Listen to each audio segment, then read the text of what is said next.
The views and opinions of the guests of Veterans Archives do not reflect the views and opinions of Veterans Archives, its subsidiaries, or its partners.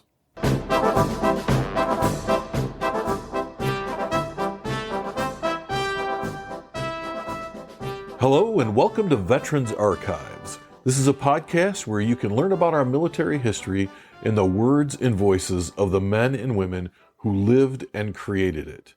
I'm your host, Bill Krieger, and let's listen to our next story. We are here today. It's September 5th, 2023. I am with Chris Vedder, who served in the Michigan Army National Guard and is currently an Army ROTC instructor at the University of Michigan. How are we doing today, Chris? Doing great, Brian. How are you? I'm great. Great to be here. So I want to talk about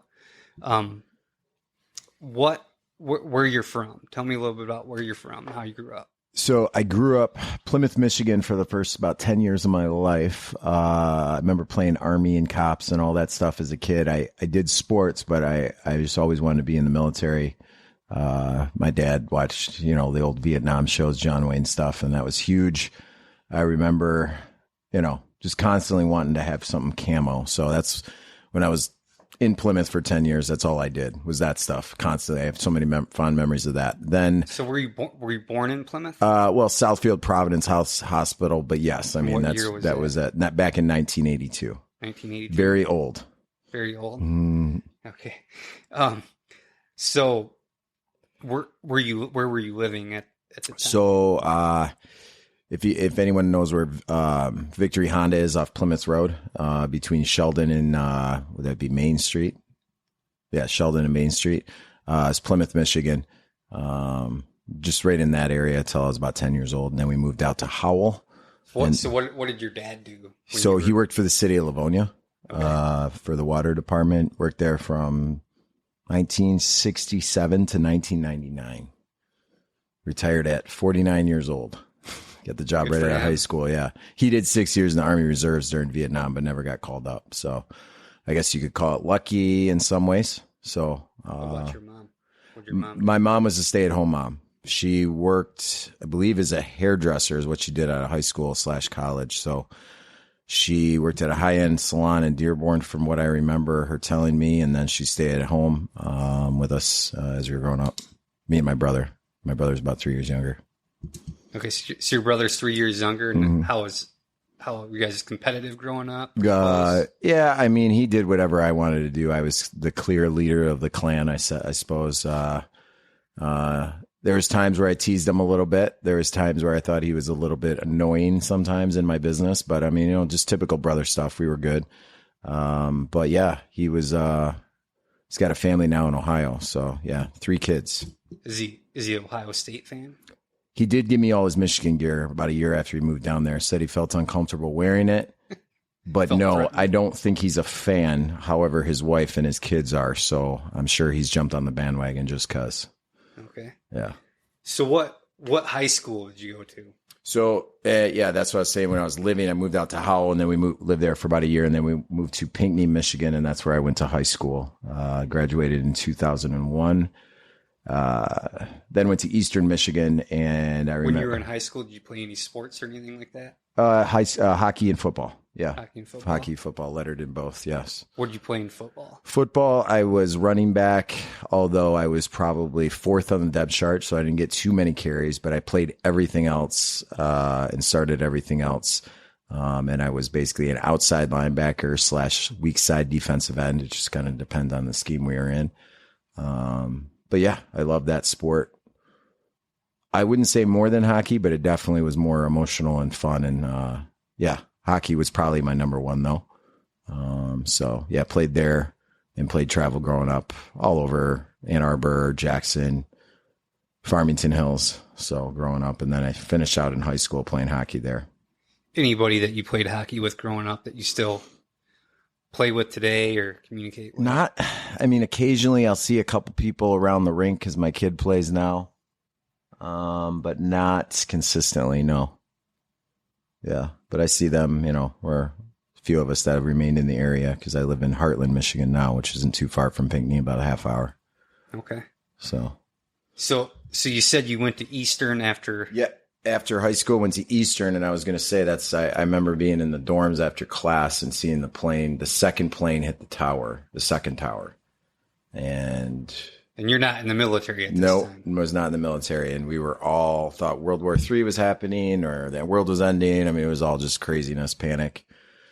And then went home and hung out there for a few days till everyone figured out what was going on. So, did they cancel school? They did. They canceled school for the memory is not too keen on that, but I want to say it was at least a week because I feel like it was on a Tuesday, if my memory serves me correctly.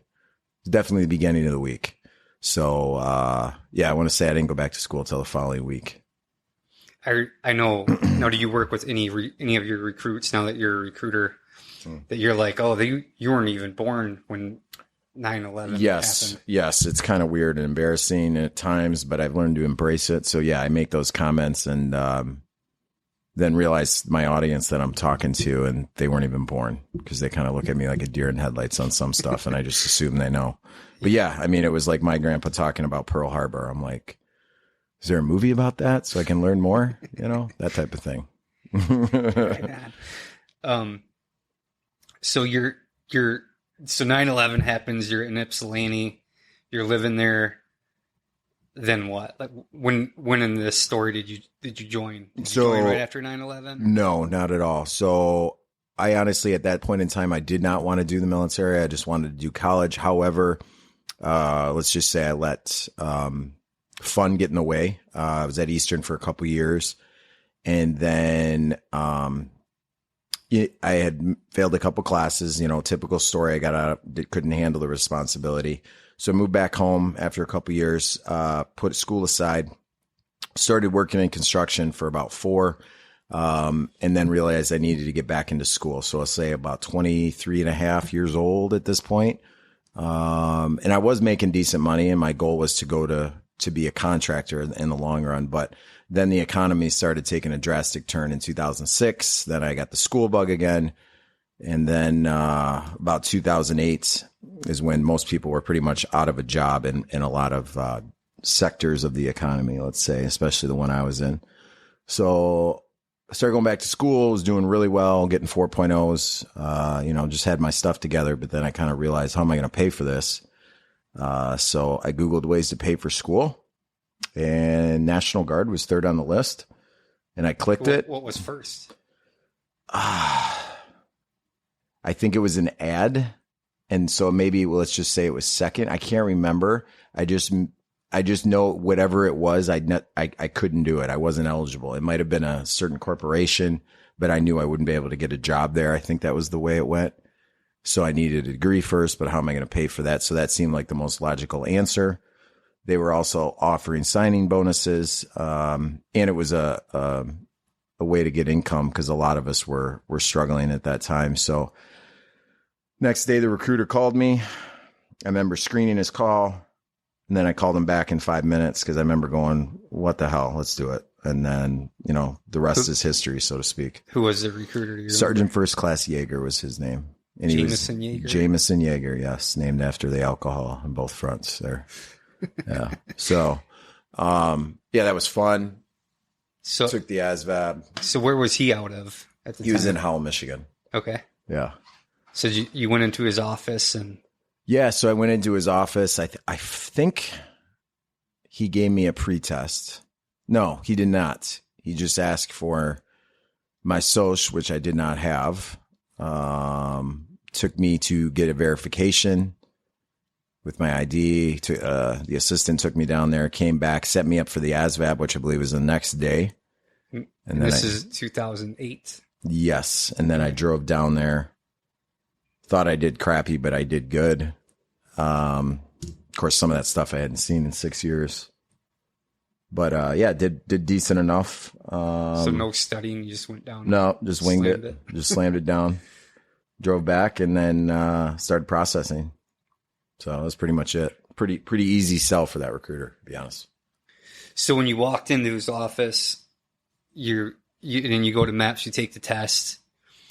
I mean, was there an MOS that you had? Like, I got to do this MOS. Yes, there was. Your military occupational specialty. Yes. I wanted to dismantle bombs. So I wanted to do what's called 89 Delta, which is explosive ordnance disposal. Of course, reading the qualifications, I knew I probably wouldn't be qualified during the physical because I'm a red-green colorblind, which I told him. He told me to just wing it and try. And then during the physical, I didn't pass that portion. So second choice was military police. And that's what I fell into. And it's the MOS I took. Okay. So. And where did you land as far as like what unit were you in? I was what in location? the 1776 MP company out of Taylor, Michigan. So, and then what was my basic training company? What year did you ship to basic training? 2009, beginning of like, I would say, I think it was April. When I forgot the name of the company. 701st. There's 701st. Fort Leonard Wood, Missouri. Is that Fort Leonard Wood? I can't remember the name. I got it somewhere, but it's not on the top of my head. What was your thought when you arrived? Oh, I was older than not a lot. I was actually shocked on how many people middle-aged were there. I mean, I had a guy that was 40 years old, but I was, just turned 24, believe. Yeah, 24. And yeah, I mean, I was nervous, right? Even though there was kids on the bus that were 18, 19 years old, I still felt just like them. Matter of fact, some of them seemed naive and didn't care. I knew it was about to happen. So I think, as an adult, I kind of understood it maybe more than they did. But yeah, I mean, it was nerve wracking and scary. But once I kind of realized after the first day, I'm one of a couple hundred of them. So it wasn't that bad. I just wanted to do everything I possibly could not to stick out, and then you're good. Under the radar. Yeah. So, but yeah. How long was your basic training? Basic training was 9 weeks of training. However, I was there about 5 days before. So let's say 10 weeks total, because I was in what's called reception or 0 week, getting uniform shots, medical, all that stuff. And then basic training, Fort Leonard Wood. We were in brand new barracks, super nice. It was not anything like you see back in the day in the movies. It was actually really nice for barracks. However,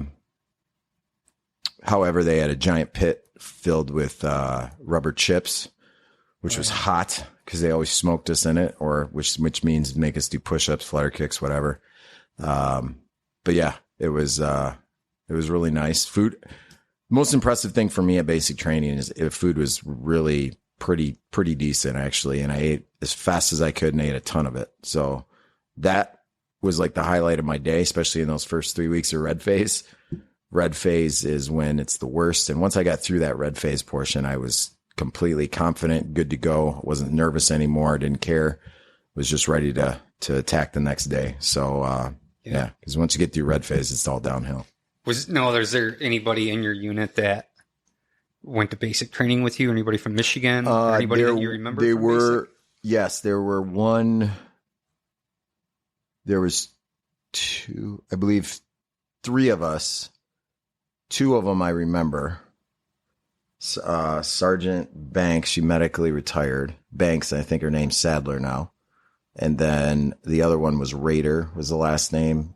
I don't think he's in anymore. I think he's a federal police officer. I'm not sure where, but I actually deployed with Sergeant Rader in the same company, in the 76 MP company. But we were all in basic training together in the same training company. So they went to basic training with you. What year did you graduate in 2009? Yep, September 2009. Okay. Right before 9/11, actually. I think it was September 9th. I think I arrived at my house on September 10th. The anniversary of 9/11? Well, the day before 9/11, yeah. Okay. My dad picked me up and drove me back. It was fun. So you get back, you go to your first drill in Taylor. Yeah, first drill. So I was a very good basic training and AIT soldier. Was not honor grad. However, I was what they called the platoon guide, which basically means I was in charge of the recruits. And when they messed up, I got yelled at, even though towards the end, the drill sergeants, wink, wink, didn't really care. And behind closed doors, they gave me extra food and talked to me like a normal person. It was actually really cool. So I was really squared away, loved it, great at PT, all that stuff. Got back to my National Guard unit. Everything's a lot more laid back. I was at parade rest, doing all the rules, the stuff you're supposed to. And I kind of got made fun of for it. So I was told to lighten up. So, yeah, I mean, it's, typical story of a lot of soldiers coming back. So you're doing 1 week in a month. 1 week in a month. And then here's the other thing about that first drill. We're in the classroom doing whatever class we got to get done for the year, probably like a sharp class or something. And my team leader for that first week, who was only there that month, I never really saw him again because he didn't deploy with us, but he told me we're getting deployed and we're leaving in a year. So my first drill, I was told that I was going to Afghanistan in a year. So that was kind of cool. I would say cool because I was right out of basic training. I was actually excited for it. But at the same time, I'm like, oh my gosh, I did this for school and now I'm already deploying. I was training. The school's going to get pushed back another year, but it's not a big deal. So I was excited for it. So you do that 1 week in a month. Mm-hmm. What are you doing? Are you just going to school full time? Are you working? I worked. I was school full time. I was collecting my benefits from school, GI Bill and stuff. I was living at my parents' house for about 2 months, and I was kind of just doing odd jobs, like the construction company, for about a month and a half until I got back, and then I started working for a security company part time and then full time. And I did that until I deployed the following year. And so not the most ideal stuff because I was all over Detroit, basically. I had some funny stories there, but yeah, just kind of making my way. Wasn't making very much money, but just going to school, trying to catch up in life, So I was about 25 at that point, kind of where I should have been at 21, let's say. So I, financially and education wise, as far as where you want to be in life, I was about 4 years behind. But doing the military, I was making up ground quickly. And then I deployed about a year later in 2010. Okay. So 2010, you deploy. Mm-hmm. Is there like a drill you go to where you get like a warning order? Like, I know somebody told you that you're going to deploy. Verbally. Well, yeah, the unit already got the warno in the summer. So about 3 or 4 months before I arrived. And then that whole year leading up to deployment, I was... basically all of us were going to drills that weren't 2 days long. They were 4 days long, a week long, 10 days long. I mean, it was like all these extra check in the box things we had to do to get activated. So basically I was living the Army life a lot more than what I had originally signed up for, but that was because my unit was going overseas and we had to. So that was understandable. So I was very busy that year. Nice. Single, no kids, no girlfriend or wife. So it was actually easy to do that year when you really think about it. So you just had to worry about myself. So yeah, a lot of Army stuff. I remember our AT was 3 weeks and then multiple engrailing. Yes. All engrailing, multiple. Is it during the summer? Yeah, it was. When was that? July. Yeah. So right in the heat of it. And then in August, we had a week-long drill, if you want to call it a drill, mini AT. September was longer. I remember it was just everything was longer that year. And then deployed, I think we got on the bus to the airport. Was that November 1st, 2010, I think it was that day. So it was kind of surreal. Went to Fort Bliss for 2 months and then left, I want to say in December 20th, 2010 to fly to Kyrgyzstan, which is the gateway to Afghanistan. It's one of the stand countries that we had a contract with. There was an air base there, Bishkek. It's the capital of Kyrgyzstan. But anyway, the flight, I remember, never forget this. Left Fort Bliss. Let's just say it was noon, to make the math easier, but it was definitely wasn't early in the morning, say middle day. So noon, fly to Fort Knox-ish, Kentucky, somewhere over there, pick up a special forces group. We're in a giant 757 and, sat on the tarmac for 2 hours. They get on, we take off, fly to Germany. We're at Leipzig, Germany. I get off the plane for 1 hour. make a phone call home on a payphone. It cost me $70 later. Come to find out that was a scam there, and they made the news. So I got ripped off. I was part of that scam. It's an expensive phone call. It was like 10 minutes. And then get back on the plane. I remind you, it's December 20th, now 21st. We're flying over Romania, almost getting into Russian airspace. The storm is so bad. It's a winter storm. Can't see, turbulence is crazy. Think you're going to crash. They turn around. We go to Budapest, Hungary. We land. We sit on that tarmac for 3 hours. Meanwhile, we didn't get off the plane except for that 1 hour in Germany. And then we finally take off again and land in Bishkek 32 hours after I had left Fort Bliss. 1 hour on the plane. I saw the sun go down, come up, go down. That's crazy. It was 32 hours. All we did was eat frozen meals. They were high-end frozen meals, however, but they were reheated, the little plastic chibi dinner type stuff. I was so bloated, felt like crap, and I'd been on a plane forever. I think I watched every movie there was. Long flight. So anytime anyone complains about a flight now, I just laugh. So I can do anything after that. 1 hour break in 32 hours on a plane. But anyway, we land and then we're in Bishkek. We were there till December 24th on country, flew into Afghanistan in a C-17. And then the next day we started work on Christmas 2010. So it's kind of crazy. Yeah. Whirlwind. Let's jump right into it. Yeah. And, I think it was 9.5 or it's like one of the only time zones that has the half hour, right? So it's weird there. So we were either 9.5 or 8.5. It depends on when the states switch their times for daylight savings. But, you had to adjust to the time. You just got off a flight. You feel like crap. It's been a whirlwind. I think I lost 10 pounds that week. Probably didn't get it back till January. I felt like I wasn't right physically until probably mid-January just because of the change. It was tough. It sucked. But, yeah, it is what it is. Yeah, it sounds like it. So you get in country, and what's your mission? What are you guys doing on your daily? So initially we were supposed to be working ECPs at Bagram and in and around Bagram, training the Afghan National Army, and ECP stands for Entry Control Point. So basically like, a gate where you get your car inspected, check your IDs, that type of stuff, which sounds lame and easy. And it is most of the time, except for that one time when there's an IED in the vehicle. And then that's dangerous, obviously, which, blow up, whatever. So they attack those control points constantly with that type of stuff. You go for weeks without super boring, feeling like you're a security guard. And then all of a sudden you're caught off guard with something dangerous like that. So complacent. Yeah, exactly. Complacent. A word that is thrown around the Army like crazy.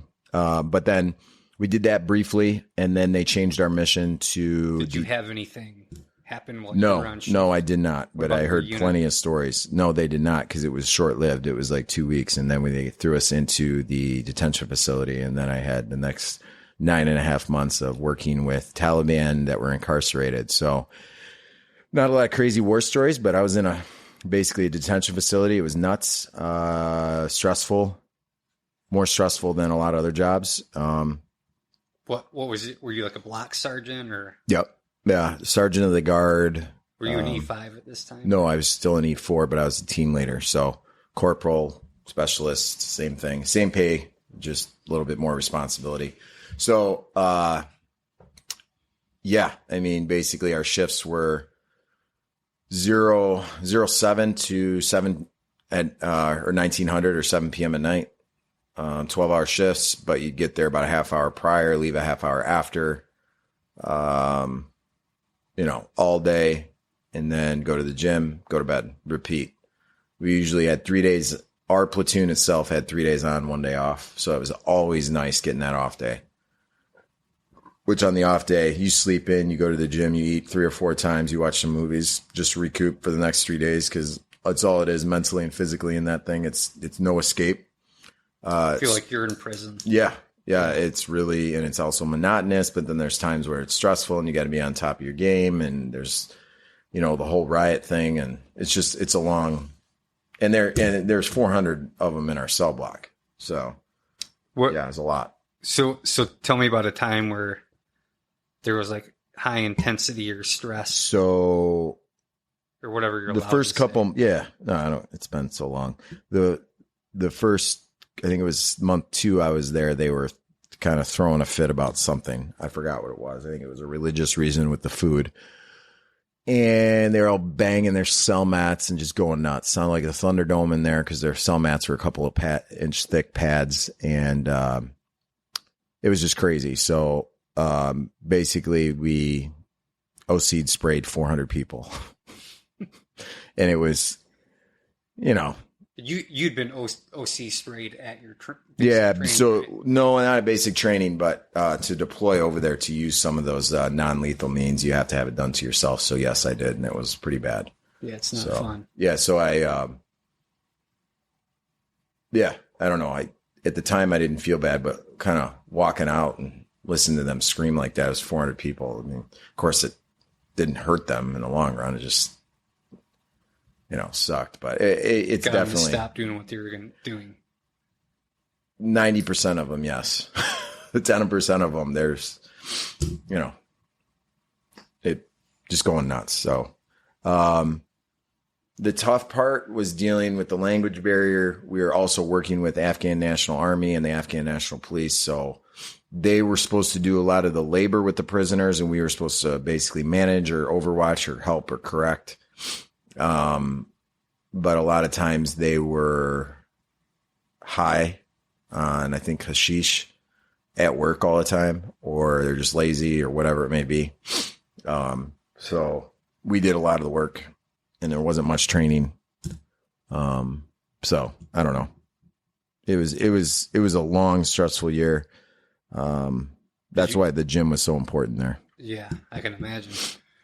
Was there anybody on that deployment that was like your best friend that someone that kind of got you through? I mean, got tight with? No, I mean, I started dating my wife right before I left, so that was cool. I Skyped her every day, and we did have decent connection on Skype. Sometimes it would go out, but we were able to communicate most days. So I just hit her back every day. We had kind of a routine. Sometimes it was a half-hour conversation. Sometimes it was 2 minutes. And then, yeah, I mean, I made friends. I mean, most of my time was spent in the gym at night afterwards because that was the only thing to do. So that was it. So it was a ton of different people. I never really had like a specific person per se. I also liked not relying on others and them not relying on me. I liked my alone times per se, or just leave me alone. Especially on those days off, I really didn't even hang out with anybody. So that was nice. Now, obviously, if we were deployed outside the wire, so to speak, it probably would have been different. But there, it was just decompressed by just being by yourself. So, yeah. Is there anybody that you work with today that you deployed with? Let's take a quick break. Veterans Archives is a 501c3 nonprofit organization, and we rely on donations from our listeners. If you are enjoying these stories and would like to support our continued efforts, please go to www.veteransarchives.org and select the donate button. Thank you. No, not at all. I see people that I deployed with that I wasn't close with per se that are still in, but it's 2023 now. It's been 12 years since I've been home. I can't believe that. So I not really. No. Flies by. It does. It goes by so fast. So, but yeah. So you get the warning order to come home. And what happens when you come home? So just out of there, right? It was awesome. We left, I want to say October 21st or 22nd of 2011. It's an amazing feeling knowing you're leaving, not doing that job anymore. Come home, go to Fort Atterbury, Indiana for basically out processing or they call it demobilization. We didn't do anything. We just hung out waiting to go home. Took naps. Went to the gym, that type of thing. Yeah. And then trying to get life started. I think we got home on October 30th. We drove the bus back to Taylor at our unit, went to that Truman High School down the street and had our little welcome home ceremony. It was really cool. Just knowing you're done. Oh yeah. So it's the best part. Yeah. So, and then me and my wife, at the time girlfriend, we were dating. She ended up getting pregnant with my son. And then the rest is history. Finished school right like a year later. Started working in logistics. Were you at Eastern Michigan or? No, I ended up transferring all my credits to Northwood University, and I finished there. It was classes at night because they had a couple satellite campuses in Livonia. So I finished there. Got a degree in business. Started working in logistics and supply chain for. It was called LXR Biotech. That was in Auburn Hills. Worked there for about a year and a half. And then surprisingly enough, I kind of missed the military more than, I was still doing it once a month, however, but I just missed doing it all the time.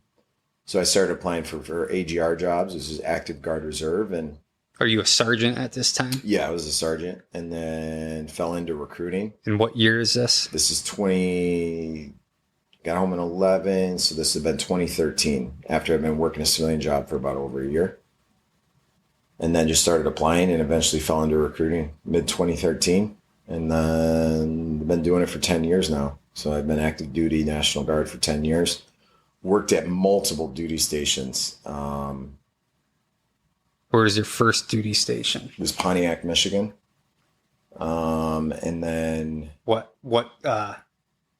schools did you have? Like what area? What was that? I had Holly, Fenton. Good schools. Lake Orion, Oxford, all the schools up north, basically northern Oakland County. And,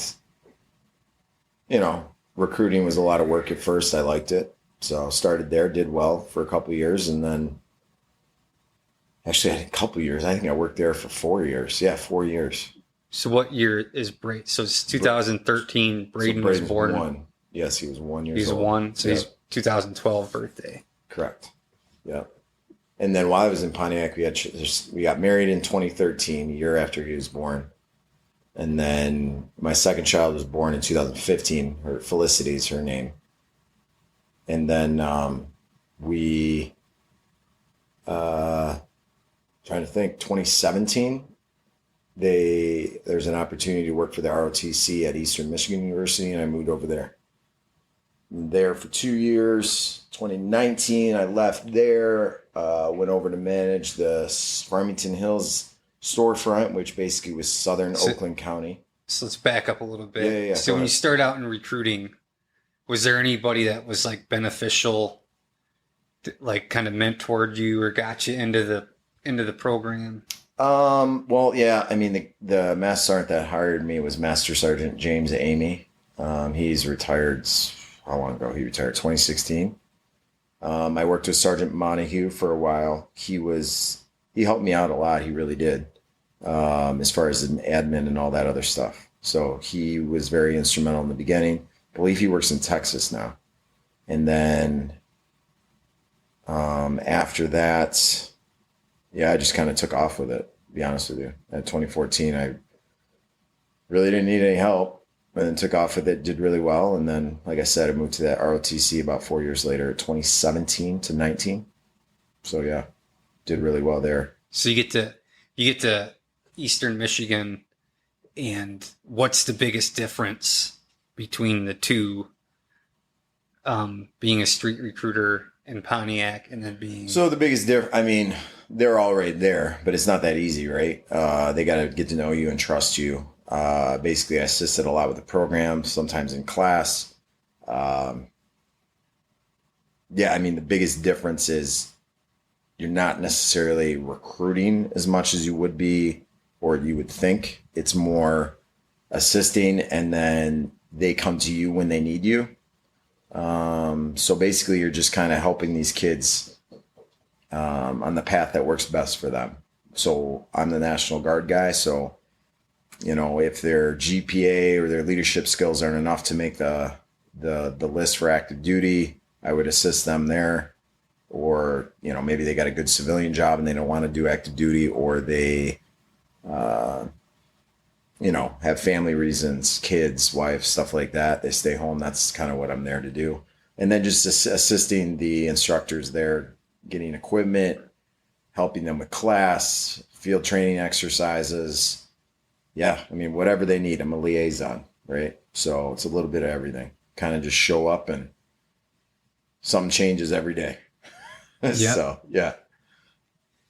So you're at Eastern, and then what's your next move in your career? So after that, it was 2019. I went out to the Farmington Hills area. There was a storefront out there. I was going to manage that office, and I did.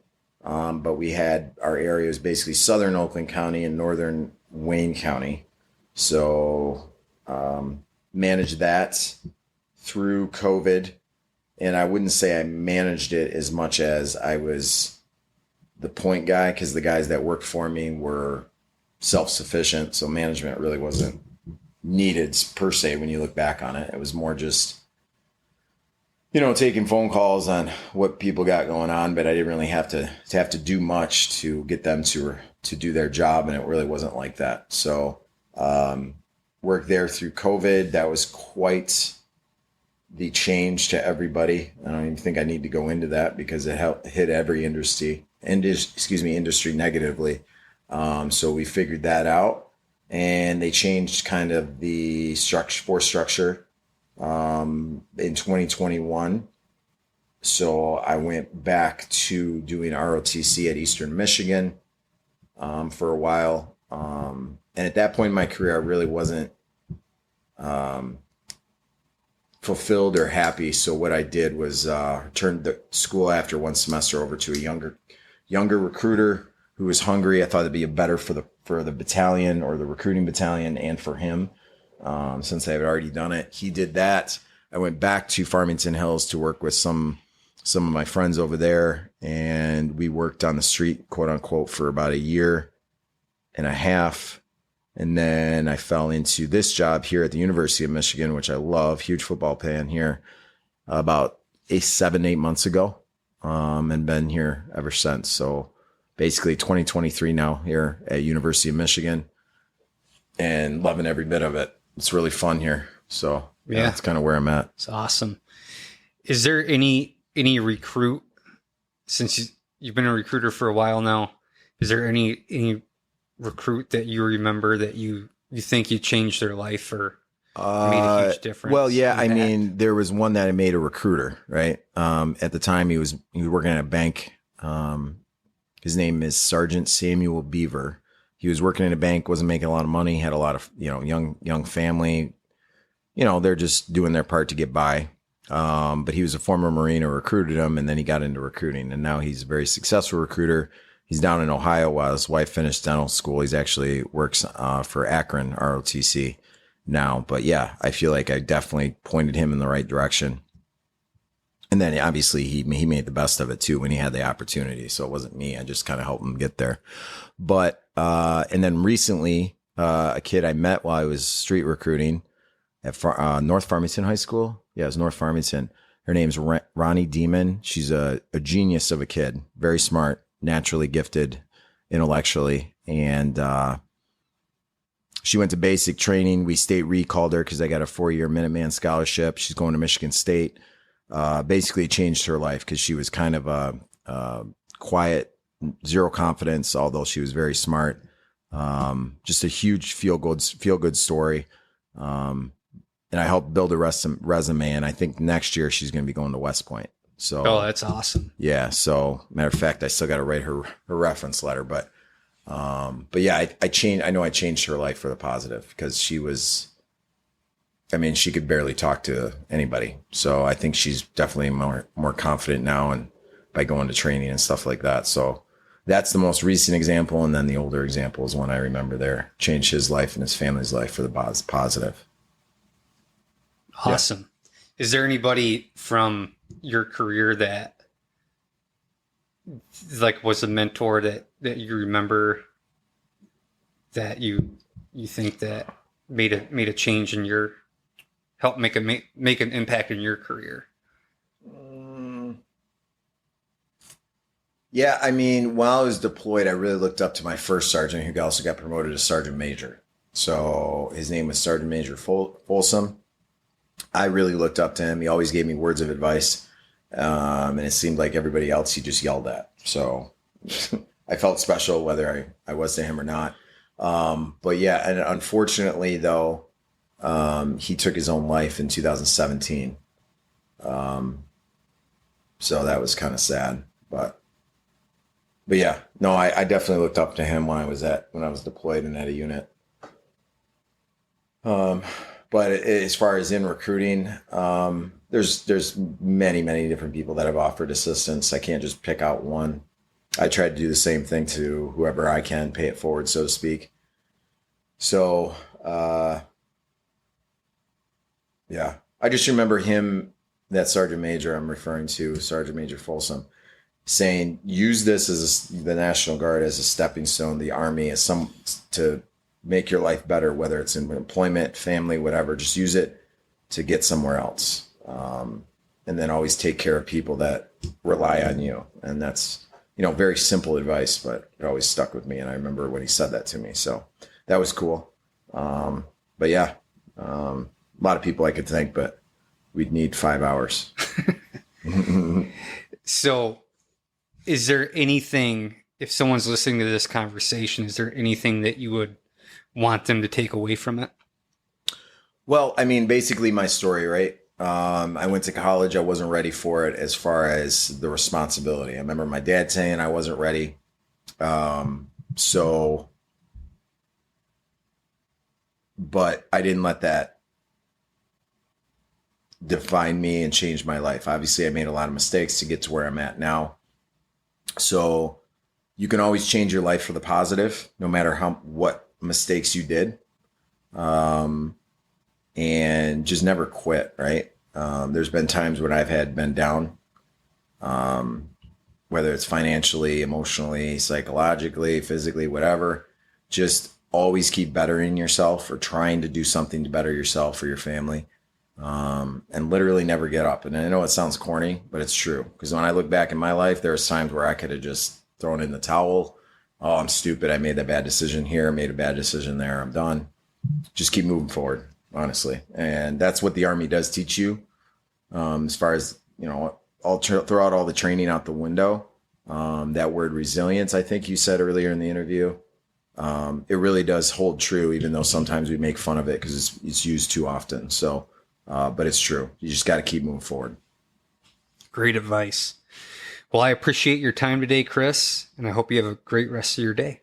Well, thanks, Brian. I appreciate you hitting me up to do this. It was actually really fun and a little bit of self-reflection time. So hopefully somebody will listen to this down the road and take something from it. So I appreciate that. Thank you for listening to another episode of Veterans Archives, the podcast that brings you the story of the men and women who have created and lived our military history. If you or someone you know served in the military and would like to share your story with Veterans Archives, please go to www.veteransarchives.org, select the Apply Now button, and fill out our application, and someone will get right back with you. Veterans Archives is a 501c3 nonprofit organization, and we rely on the donations of our listeners. If you are enjoying these stories and you support our efforts, please go to www.veteransarchives.org and select the Donate button. Any donation is certainly appreciated. Look for Veterans Archives on your favorite social media. We are on LinkedIn, Instagram, and Facebook. Just look for Veterans Archives. Like, follow, and share our page. We'd certainly appreciate it. If you or someone you know is a veteran and you are struggling with mental health issues, please dial 988 and select option 1 for the Veterans Crisis Hotline. Please be sure to tune in next time for the next episode of Veterans Archives.